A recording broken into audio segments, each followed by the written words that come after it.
ကလေးတို့နေမှာတော့ဝစ်ဆိုတာရှောင်းလို့မရပါဆိုတဲ့ပုံမြင်လေးကိုပြောပြမှာဖြစ်ပါတယ်ခါတော့ကအမဲလိုက်အမတဝါသနာပါတဲ့ဘင်းကြီးတစ်ပါးရှိတယ်သူကတစ်ဖက်မှာတစ်ခါသူ့အခြေရနောက်လိုက်တွေနဲ့သူ့ကိုဆိုးတဲ့မြို့တော်နယ်မလဲမကန်ကတောအုပ်ကြီးမှာသမင်တရေစားတဲ့သားကောင်တွေကိုလေးများနဲ့ပြစ်ခတ်ဖမ်းဆီးလေးရှိတယ်နေပေါင်းတော့ကြာအမဲလိုက်တဲ့အလုပ်ကိုလုပ်နေခဲ့တယ်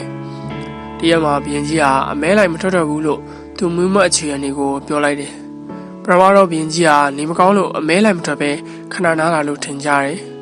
တလားကြာအထိဘင်းကြီးကအမဲလိုက်မထွက်တော့တာကြောင့်မူမက်တွေအားလုံးကအံ့ဩနေကြတယ်ဒါပေမဲ့ဘင်းကြီးကိုဘာကြောင့်အမဲမလိုက်တာလဲလို့မမေးရကြဘူးတရက်နန်းတွင်းစီးဝဲတစ်ခုမှာဘင်းကြီးကိုသူ့လူယုံတော်အမကြီးကဘာကြောင့်အမဲမလိုက်တော့တဲ့အကြောင်းကိုအရေးစွန်မေးလိုက်တယ်ဘင်းကြီးကလည်းသူဘာကြောင့်အမဲမလိုက်တော့တဲ့အကြောင်းကိုသူမူမက်တွေအားလုံးကိုသိအောင်အခုလိုပြပြလိုက်တယ်အခုတော့မြတ်နောက်ဆုံးချိန်မဲလိုက်စမှာတုပ်ကြီးထဲမှာမင်းတို့နဲ့ကွဲသွားပြီးငါတယောက်တည်းတုပ်ထဲမှာမျက်စိလဲလမ်းမနေရဲ့အားစီတော်မြင်လဲမောနေလို့ငါလည်းတစ်ပင်ရေးတစ်ခုမှနားနေတယ်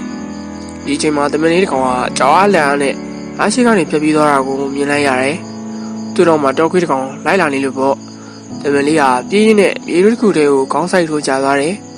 တွင်းပေါ်မှာပေါ်နေတဲ့သူ့နောက်ခြေထောက်နှစ်ချောင်းနဲ့တစ်ချောင်းကိုတောက်ခွေးကကိုက်ဖြတ်ပြီးဝါးစားပလိုက်တာတမန်လေးကခြေထောက်တစ်ဖက်ဆုံးရှုံးသွားတယ်အဲဒီတောခွေးက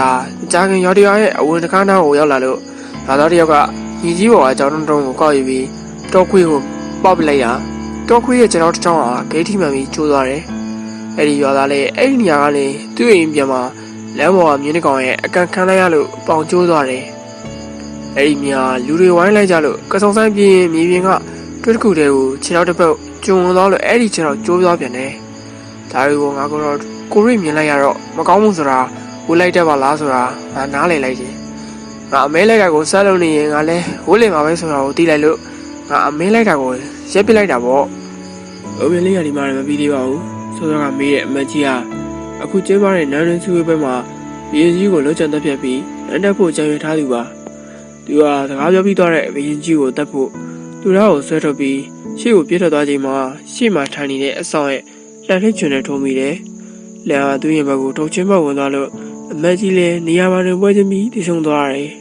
။အုံမြင်လေးကလို့မကောင်းမှုလို့သူဟာမကောင်းတဲ့အကျိုးကိုချက်ချင်းခံစားရမယ်ဆိုတာမျိုး